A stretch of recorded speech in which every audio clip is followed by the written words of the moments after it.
Hello, my name is Lance McNeil, and in this video, I'm going to provide an explanation of the difference between the lean startup methodology and how that differs from the traditional startup business planning process. So in the traditional startup business planning process, I've got a flow chart here that goes over that process. Let's walk through it together. You start with an idea for a new business, and you know that in order to get buy-in for that idea, or more importantly, maybe get financing to fund the idea, you need to create a business plan. So you've heard, right? So you go and you draft this business plan. Maybe you've never done a business plan before, so that can be pretty daunting. So you look for the resources. Maybe there's a template out there. Maybe there's somebody who can help you. Where does the research I need come from? So you go on that journey to write this document, right? And then after you write the narrative of this document, then you come up with numbers that support financial projections anywhere from 1 year looking into the future all the way to 5 years, just depending on what the business plan calls for.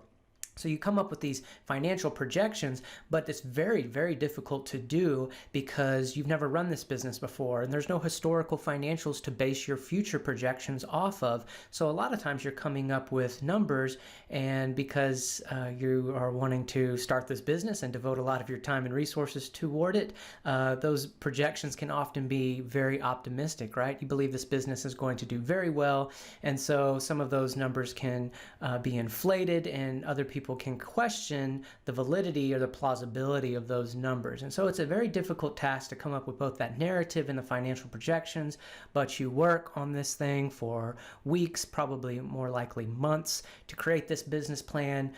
You've gotten it to a form that you are ready to present to potential investors or lenders, and unfortunately you're going to hear no more likely than not, especially for some industries more than others, right? Coffee shops, restaurants, there are some industries that aren't getting outside funding almost ever if they're in the startup phase, right?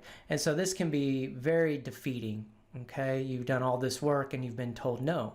So you keep knocking on doors because you're perseverant, and you knock on doors until you hear a yes. You find an investor or a lender who is willing to take a chance on you, and that's great. And they will be saying yes, but with probably unfavorable terms attached to that yes. What I mean by that is an investor may want to take a larger percentage of your business, or a lender may hike up the interest rate to at least double digits, probably closer to 20%, because there's a lot of risk baked in with this new idea from their perspective, right? But you take what you can get because you've already heard no so many times, so you take that yes with those terms, and you take that money and you build that business, and you create the infrastructure to support that business, whether it's brick and mortar, or even if it's, there's no kind of physical overhead. Even an online business, you're building your website, your online store, all of these things, your marketing collateral. And so you build this and you start to try and sell, and that's when you start to get the feedback from your customers, or your targeted hypothetical customers, right, who you thought would be your customers. And you take that feedback and you learn from it, and you pivot and you try and try new things to make that sale.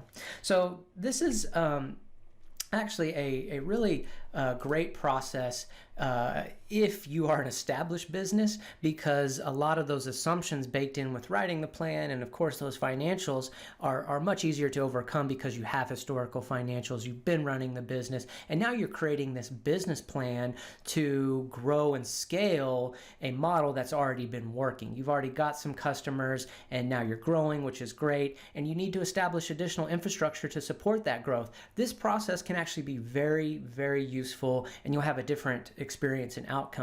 The traditional business plan is also still expected when you're financing your business, whether that is a loan, investment, or crowdfunding, whether they call it a pitch deck or a business plan, something of that nature is still expected. And any lender you talk to is going to want to see the business plan. Any savvy investor is going to ask for your pitch deck.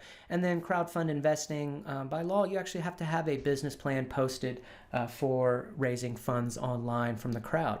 So It is a good process in many instances, but if you're a new entrepreneur in the idea stage, it actually misleads you and has you asking some misguided questions, right? You start to focus on, how do I get the money I need to start this business? How do I get that loan? How do I find an investor? And I know they're going to want to see my business plan, so how do I create this business plan that is persuasive and convincing so that I'll get money from them? And then, along the way, I need to establish this infrastructure as best I can. I need to make it formal. I need to register my business. I need to figure out how to pay my taxes, set up my payroll, get my QuickBooks in order. You start building this infrastructure to support business really way too early in the process. And so these start to take you off of off the trail you should be on, and asking the right questions, which are all customer focused, right? So who is my customer and what do they value? Do I understand what they value, and do they understand the product and service that I'm trying to offer, and do they see the value in that? And then kind of the holy grail of validation for a new business is, are they willing to pay for it? Are they wanting to sign up as for a pre-order? Are they wanting to get on my customer list, right? Are they trying to buy this thing? And along the way, we make a lot of assumptions because we love our idea, but it's when we go this business planning route, we tend to make a lot of incorrect assumptions because we're not focused on the customer.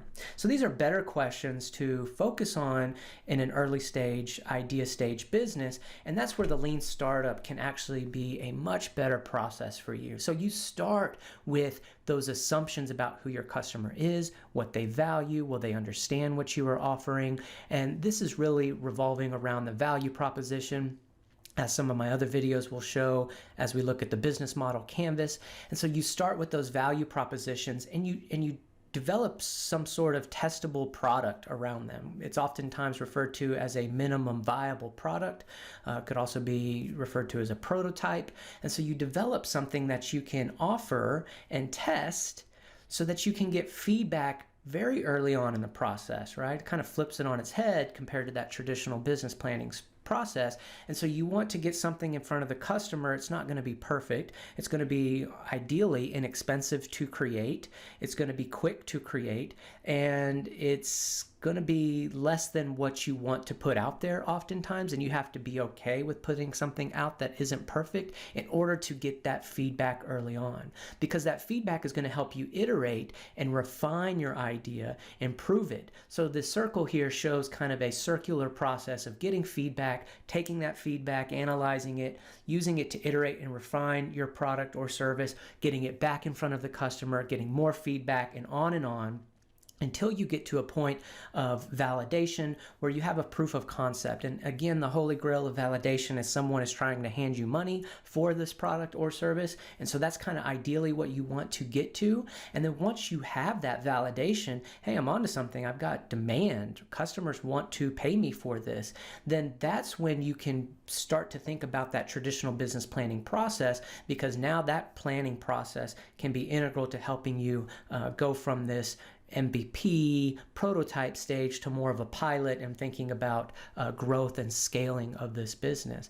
And also it can be a lead into this crowdfunding financing option, where you further validate by offering an early version of the product to the crowd who is interested in being an early adopter, getting a pre-sale of the product, or being an early investor, not only because they want a financial return, but also because they believe in the product and service. They want to be a customer themselves. They want to be an evangelist and an advocate for that business.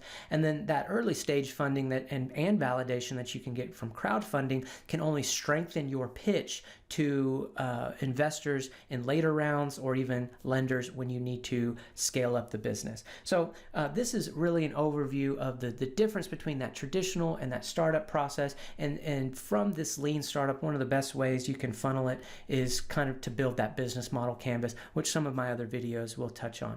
Thanks for tuning in. I welcome your comments and questions, and I hope this was a helpful overview.